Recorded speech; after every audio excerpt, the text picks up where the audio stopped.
Hello everyone, it's just a dad. Today I'm going to do a comparison between these two rugs. So the one on the bottom here, this is the navy. It's made by Consolidated Plastics, and it's a commercial grade rug. Now this one here, this is a rug runner.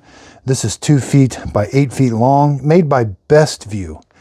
Now, and then this bigger one here, this is 3 feet by 4 feet. So you'll notice there's a difference. The commercial grade has this plastic that the rug is kind of attached to, and the plastic is kind of the back side too. It is a little grippy, but not super grippy.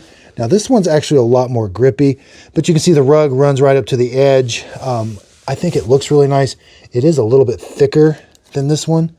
This one, the commercial grades are kind of meant for high usage, a lot of usage. Both of them clean up really nice. I like the runner style because I had to cover up a cord here. Originally I had this one. It did a good job of covering up the cord, but I wasn't able to get this in a runner style. So I was able to get this in a runner style, and I was able to cut. I had to cut about 2 feet off the end. It cuts really nice. You know, if I had to cut this rug, it wouldn't look so nice. So I hope this comparison between the two helps. They both shipped really nice. They both were rolled up. Unrolled them. I don't have creases in either one of them.